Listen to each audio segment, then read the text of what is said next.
Olá, alunos, tudo bem com vocês? Eu espero que sim, viu? Sou o professor Henrique Lima e hoje nós vamos dar continuidade aos nossos assuntos da nossa disciplina. Eu espero que você esteja de maneira organizada, com todo o seu material muito bem distribuído aí no seu cantinho. E é claro, hoje nós vamos também dar continuidade aos assuntos e você, como aluno excepcional, deve comentar, deve trocar ideias com o professor, participar, anotar. É claro, sempre lembrando que você é uma peça fundamental nesse processo de ensino-aprendizagem. Para hoje, então, espero que vocês aproveitem tanto quanto eu. Qualquer coisa, mandem mensagem, viu? Boa aula para vocês! Então, alunos, aqui estamos, tela projetada aí para vocês. Vamos iniciar agora a nossa recapitulação dos conteúdos para a sua avaliação, viu? A nossa aula de hoje, ela é muito importante. Nós vamos observar aqui que algumas considerações serão feitas para que você faça a sua avaliação tranquilo, tá? De uma forma assim bem bacana. De antemão, digo, essas perguntas que eu selecionei, elas não são as perguntas da prova, tá? Não são as perguntas da avaliação. São perguntas que vão te ajudar a repensar a avaliação, tá? São perguntas que, como eu posso colocar para vocês, que são um modelo apenas da avaliação. É claro que as perguntas, elas estão aqui de uma forma subjetiva.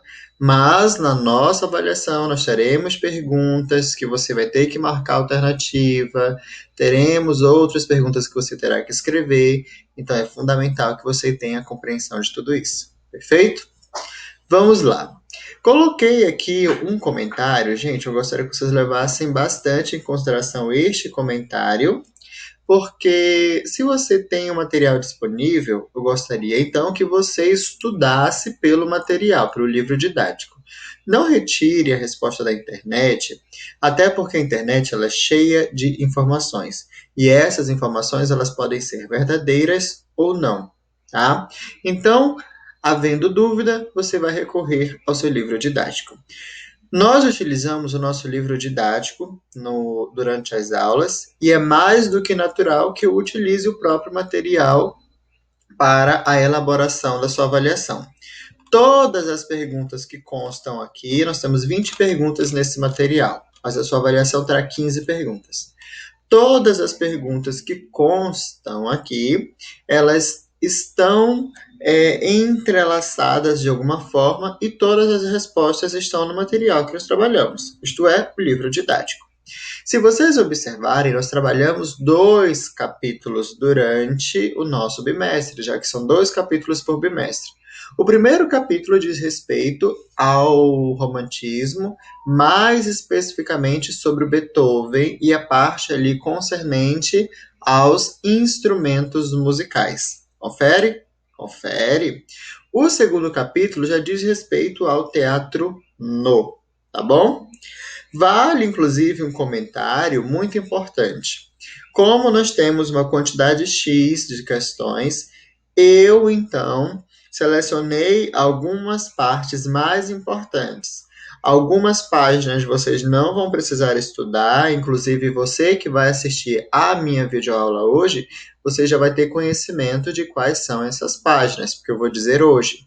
E teremos páginas também que você deverá fazer os seus estudos, você deverá fazer as suas anotações, marcar o texto e por aí vai, tá bom?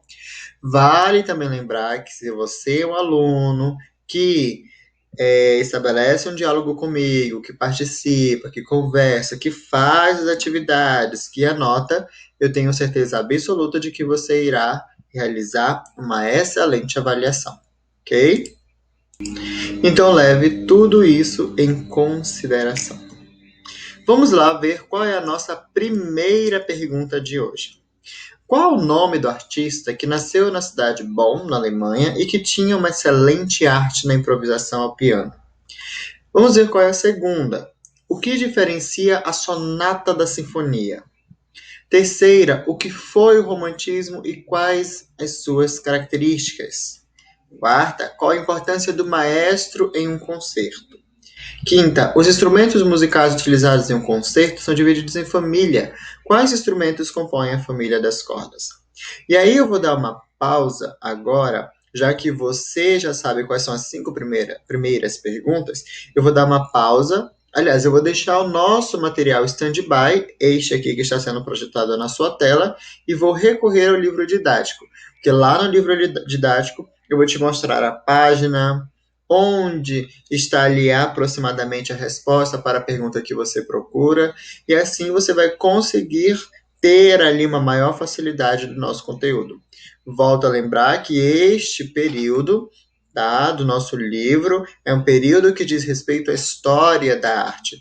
Por isso que você vê contexto histórico, a vida de artista, a importância de uma pintura ali dentro de um movimento artístico e por aí vai, ok? Então, lemos a pergunta de número 1, número 2, número 3, número 4 e número 5. Com isso, vamos então direcionar a nossa fala para o livro didático. Vamos lá? Pronto, aqui estamos. Vejamos, nós trabalhamos alguns objetivos no decorrer das aulas, tá? No decorrer das aulas. Então, nós temos ali estudar o movimento artístico conhecido como romantismo. Então, todos esses objetivos eu espero que você tenha entendido, que são objetivos que devem ser alcançados ao decorrer do material. Nós já fechamos o conteúdo. Então, eu tenho em mente que você já tem noção de tudo isso, tá? Trabalhamos sobre o romantismo, trabalhamos sobre a importância dos compositores, a questão das histórias românticas, tá bom? Nós conversamos bastante sobre música clássica, inclusive vimos o conceito de fruição e conhecemos quem foi o Ludwig van Beethoven. Além disso, nós descobrimos o papel do copista na produção de uma partitura. Então, aqui na página D, número 3, nós temos de imediato uma informação de quem foi o Beethoven, tá? E, naturalmente, alguns pontos cruciais para entender o processo de composição dele, como a improvisação e partituras. A primeira pergunta diz respeito a uma personagem que nasceu na cidade de Bonn, na Alemanha. Então, aqui você tem praticamente a sua resposta, porque quem nasceu na cidade de Bonn, na Alemanha, foi o Beethoven, tá? Foi o Ludwig van Beethoven. E aí você pode me perguntar, professor, então a pergunta vai estar daquela forma que eu escrevi o nome dele? Bem, aí eu não posso dizer. Mas o que eu posso dizer é, saiba as informações sobre o Beethoven. Eu tenho certeza absoluta de que a sua prova será excepcional, tá bom? Não cobrei, então, essa parte voltada ao cinema, que temos aqui embaixo. Depois, na página de número 4, se você parar para prestar atenção, não cobrei sobre o Opus, tá bom? Que é justamente a sigla do OP. Vale, inclusive, lembrar que em aulas passadas eu fiz a correção do exercício que segue aqui na página de número 5. Ah, professor, mas é importante? Turma, sem dúvida, é muito importante. Você tendo seu material atualizado, seu material bem feito, seu material de uma forma estrategicamente completo, tá? Porque você precisa ter esse material aí, ok. Você, então, já tem a sua nota do livro. E se você tem o caderno atualizado, você também tem a sua nota do caderno, tá? Então, essa parte que diz respeito a organizar as ideias foi uma parte que eu já corrigi em vídeos passados, tá? Acima, então, da parte de organiza as ideias, da página 5, nós temos o conceito de sonata, sinfonia, concerto e movimentos. Eu pergunto lá o que diferencia a sonata de uma sinfonia. Se você parar para observar, nós temos o seguinte, a sonata é um tipo de composição, a sinfonia é a forma de composição. Isso, então, vai diferenciar um de outro. Enquanto a sonata é o tipo, a sinfonia é a forma, tá bom? Na sonata, nós temos ali uma composição para um único instrumento. Na sinfonia, nós temos a forma de composição executada por uma orquestra. Então, todas as informações aqui, elas devem ser levadas em consideração. Preste bem atenção nos pequenos detalhes. Esses pequenos detalhes podem ser cruciais, tá bom? Sobre o concerto, nós temos a informação de que a sinfonia difere do concerto, porque no concerto há um instrumento solista, ele que conversa com a massa orquestral, e aí forma o quê?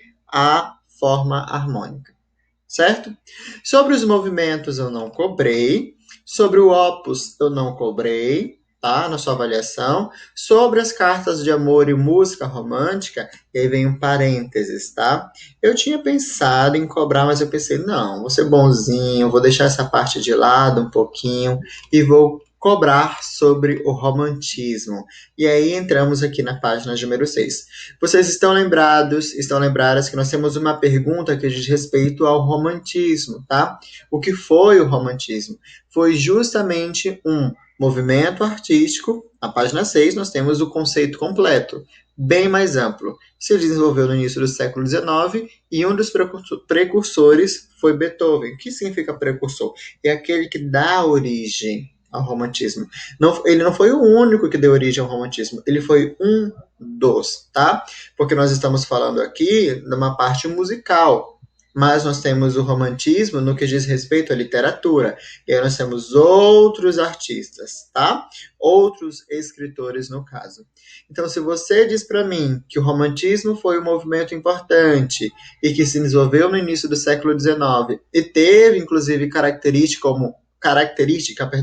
como exaltação de sentimentos e que Beethoven foi um dos precursores, você então diz para mim o seguinte: professor, eu sei o que é romantismo. Tá bom? Aqui nós temos o conceito. Lembrando que foi um conceito trabalhado praticamente durante todo o nosso material. Então, muito cuidado com tudo isso. As nossas aulas de arte, elas foram aulas bem gostosas de serem trabalhadas, tá? O conteúdo, ele é agradável. Muito bom de ser trabalhado. Então, preste atenção nos mínimos detalhes, veja quais foram as evidências que eu coloquei, tá bom? É importante para você. Aqui na página que diz respeito ao compositor original, você não vai precisar se preocupar. Essas páginas que eu digo, não precisa se preocupar, não cobrei nada. Escreva aqui em cima, página não será cobrada na prova. Assim fica mais fácil de você estudar. Assim, quando você abrir o seu livro e olhar aquela informação logo de cara, você vai ter um norte do que você deve levar em consideração e do que você não deve levar em consideração. O conteúdo todo ele é importante, mas, volto a dizer, como a prova tem uma quantidade X de questões, então eu preciso considerar alguns pontos estratégicos do conteúdo, certo? Vamos adiante, página de número 8, nós temos aqui música ao vivo. Essa parte aqui é apenas uma contextualização das plataformas de streaming, a forma como nós ouvimos a nossa música, tanto que nós temos uma aula exclusivamente a esta página. E, lembrando, essa contextualização dos dias atuais, da forma em como se ouve música, em relação ao tempo de Beethoven, ali pelo início do século XIX, por volta de 1800, mas propriamente 1808, tá bom? E depois nós temos aqui uma troca de ideias que eu também não vou cobrar na avaliação, certo? Em seguida vem uma outra pergunta, que é uma pergunta que diz respeito às famílias dos instrumentos. Os instrumentos, tá, que tem ali no concerto, nós temos uma aula específica sobre o concerto. Volte umas aulas anteriores, se você não lembra sobre isso, que é justamente com esse objetivo de fazer você relembrar e recapitular isso, tá? Dentro de um concerto, então, os artistas que estão ali, tá? Os musicistas, os instrumentistas, eles tocam vários instrumentos. Mas se vocês acham que ali o concerto é todo bagunçado, não é. Tá? Nós temos em cada parte do palco, em cada canto do palco, um grupo de artistas, instrumentistas que tocam um grupo de instrumentos. Tanto que esses instrumentos, eles são divididos em famílias. Vamos lembrar, nós temos a família das cordas, nós temos a família dos sopros. Dentro da família dos sopros, nós temos a divisão em madeiras e metais, tá? Nós temos a família da percussão, lembrando que metais diz respeito ao sopro, família da percussão. Nós temos a família também do teclado. Então, veja, são 4 famílias que nós estudamos: cordas, sopros, percussão e teclado. 4 famílias. Levando em consideração que a família dos sopros, nós temos aqui uma subdivisão. a família dos sopros em madeiras e a família dos sopros em metais. Então, prestem atenção em relação a isso, tá, turma? É importante, tudo que eu trouxe para você é importante. Eu quero que você tire uma nota excelente nessa avaliação. Aqui na família de cordas, lembrem-se o seguinte, é a família que mais tem instrumentos em uma orquestra. Do que é composta essa família? Violinos, violas, violoncelos, contrabaixos, tá bom? Se você lembrar pelo menos 3 instrumentos de cada família, você já está ali mais à frente, tá bom? Então, se eu pergunto de você, inclusive na nossa recapitulação tem, cite um instrumento, 3 instrumentos da família de corda. Aí tem violino, viola, violoncelo. Pronto, você já respondeu a minha pergunta, ok? Se eu pergunto, cite 3 instrumentos da família de sopros. Aí você pode escolher, pode ser tanto da família de sopros, madeiras ou metais, tá? Nós temos o oboé, flautim, fagote, são nomes mais difíceis, né? Porque nós não temos tanto contato. Pode ser tuba, trombone, trompa, trompete. O importante é que você cite, tá bom? Na percussão, muito cuidado, viu? Muito cuidado. Porque as pessoas podem confundir percussão com a família do teclado e achar que piano é da família do teclado. Mas não é. Nós temos bem aqui, ó. Nós temos o seguinte: o piano ele entra na categoria da percussão e tem um motivo, porque o tocar das teclas do piano vai ativar o mecanismo em que os martelos percutem as cordas. E aí produz automaticamente o som. Então, essa percussão das cordas produzindo som é da família do... Aliás, o piano fazendo esse movimento diz respeito, então, à família da percussão. Ok? Então, esta família especificamente, ela marca o ritmo. E aí você precisa lembrar de pelo menos 3. Você pode colocar triângulo, pandeiro, xilofone, tá? Tímpano. O importante é que você não esqueça de citar. E em seguida nós temos o teclado, tá? A família do teclado, que é justamente a família que talvez tenha um número menor de instrumentos.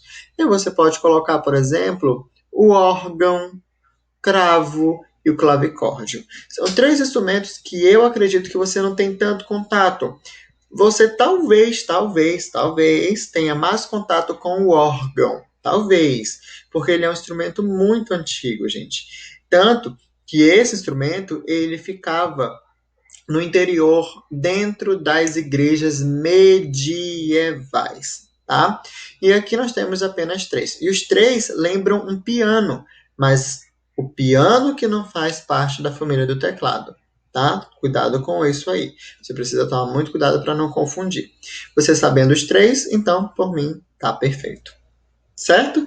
Vamos voltar então para o nosso material de recapitulação, para que nós possamos visualizar as questões de maneira completa. Vamos lá. Vamos então às próximas questões. Perfeito. A importância do maestro em um concerto, tá? É uma pergunta excelente. É por conta do maestro que nós temos o quê? Uma regência, uma organização no concerto, tá? Olha aqui, ó, a quinta questão. Os instrumentos musicais utilizados em um concerto são divididos em família. Quais instrumentos compõem a família das cordas? Sexta, quais instrumentos compõem a família dos sopros? Como essa família é dividida em madeiras e metais, na verdade? Sétima, quais instrumentos compõem a família dos metais? Oitava, quais instrumentos compõem a família de percussão? Nona, quais instrumentos compõem a família do teclado? E a 10ª, quais as propriedades da música? Explique cada uma. Nós temos 3 propriedades. Estão lembrados e lembradas de cada uma? Nós vamos voltar ao material, porque eu quero que você tenha esse contato. Depois, a 11ª, como a obra de Beethoven conseguiu sobreviver até os dias atuais, se a forma de registro é algo recente na música. Em seguida, qual a importância do trabalho do copista? E aí, até a 12ª pergunta, nós temos ali perguntas que voltam ao capítulo 1. Da 13ª em diante, já dizem respeito ao teatro no. Por exemplo, o que significa a palavra no na cultura japonesa, como o teatro no é formado, como as histórias do teatro no se concentram, tá? Nós vamos ver agora. Vamos retornar então ao material, a fim de você visualizar em que local ali, em que página você tem uma resposta mais concreta. Vamos lá. Voltamos. Nós estamos fazendo esse movimento de vai e vem, mas tem um objetivo, tá? Estudar para a prova. Aqui na página 11, nós temos então as 3 propriedades da música: a intensidade, a altura e o timbre, tá? A intensidade vai se referir ao nível de amplitude, a altura ela vai se referir à frequência do som e o timbre vai se referir a quê? As notas produzidas por diferentes instrumentos. Tanto que nós temos o timbre na nossa própria voz. Eu tenho o meu timbre, você tem o seu timbre, e o que diferencia o nosso timbre é justamente a forma como o som é produzido, tá? É claro que aqui nós estamos falando de instrumentos, e esses instrumentos têm diferentes notas. Por conta disso, a importância, então, dessa propriedade. Então, são 3 propriedades. Você vai, então, pegar este conceito que aqui está o nosso material e escrever no seu caderno. Inclusive, as perguntas que eu passei, elas devem ser copiadas e respondidas no seu caderno. Sim, turma, copiadas, porque é a forma que eu tenho para fazer você recapitular o material e estudar novamente para avaliação. Tá? Vamos adiante. Aqui nós temos um comentário, mas o que nos interessa é aqui, ó. Lembram da pergunta de como a obra de Beethoven conseguiu sobreviver até os dias atuais? Aqui temos, ó. E a resposta: graças ao sistema de notação musical e o seu registro de partituras. Se você escrever isso, para mim a resposta já está perfeita. E aí, claro, para entender esse registro em partituras, é preciso entender o trabalho de um copista, que segue aqui na página de número 13. O trabalho de copista é fundamental, nós já sabemos, e é ele, então, quem vai pegar o material antigo e a ideia é transcrever, resgatar a partitura antiga. Então, gente, é muito trabalho mesmo, tá? Então, nós não vamos ficar presos ao conceito de copista, mas em linhas gerais é ele quem vai transcrever a partitura, tá bom? Essa parte que diz respeito à nota musical dentro da partitura, não vou cobrar. Por quê? Para uma pessoa que estuda música, entender isso já é um pouco mais complicado. Mas você foi levado a conhecer de que forma a partitura é dividida, né? A nota, no caso, as notas de uma partitura. Não vou cobrar justamente por esse motivo. Eu queria que apenas você se familiarizasse, tá? Se é difícil para uma pessoa da área da música, então não tem por que eu cobrar de você, ok?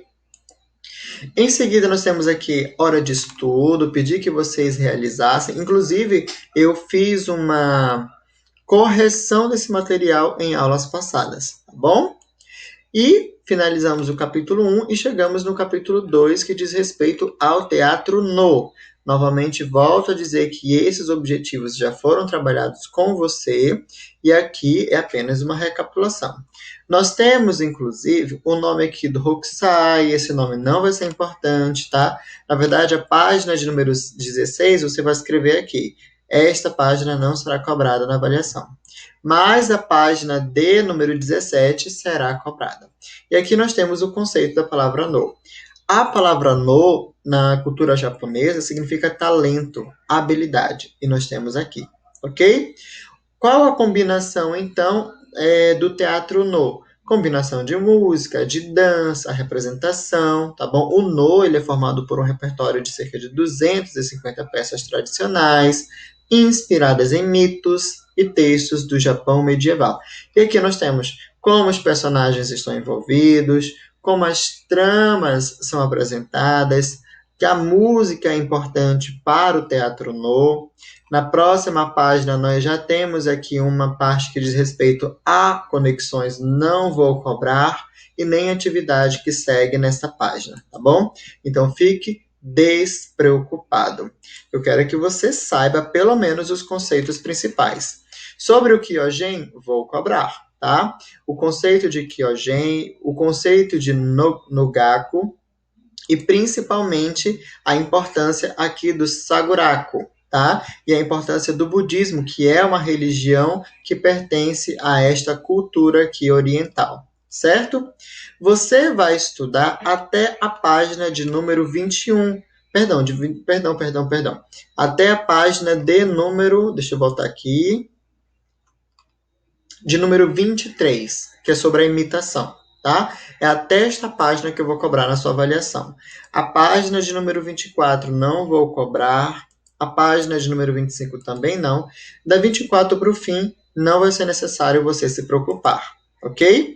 Porque, como eu falei, nós temos uma quantidade limitada de questões e eu separei aquelas que julguei as mais interessantes. Desculpa, as mais interessantes.